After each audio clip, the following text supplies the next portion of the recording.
sound.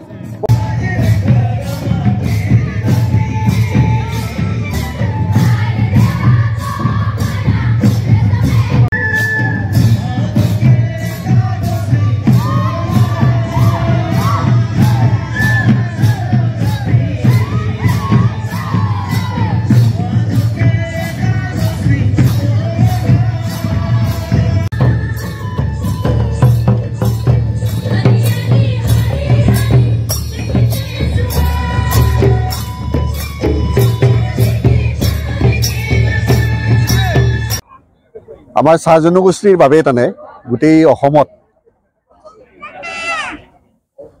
Mega ঝুমুৰৰ বাবে গতিকে গোটেই অসমত আমাৰ ৮,০০০ নাচনী আৰু ২,০০০ ঢুলীয়াই তালৈ এনেকুৱা কৰি গতিকে ১০,০০০ অহা ২৪ ফেব্ৰুৱাৰী আমাৰ গুৱাহাটী সৰুসজাত এই ঝুমুৰ হেৰি হ'ব।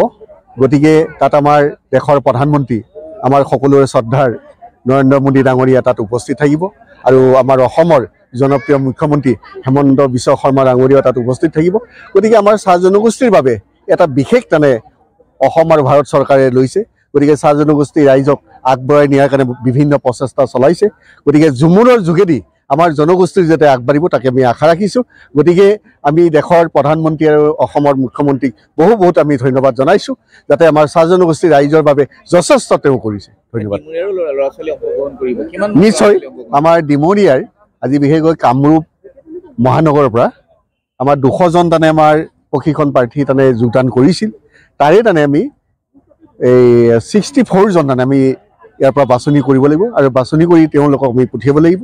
গতিকে আমাৰ ডিমৰীয়াৰ চাহ জনগোষ্ঠী ৰাইজক যে আগবঢ়াই নিয়াত অসম চৰকাৰে যে এটা প্ৰচেষ্টা লৈছে গতিকে বহুত তেওঁলোকক ধন্যবাদ জনাইছোঁ।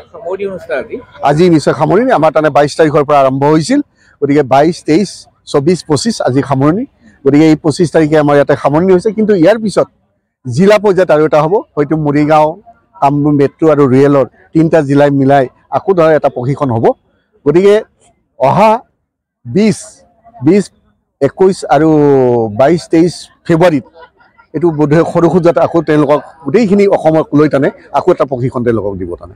গতিকে ২৪ তাৰিখে তেওঁলোকৰ গতিকে আমি সকলোৱে দেখিবলৈ পাম তেওঁলোকক।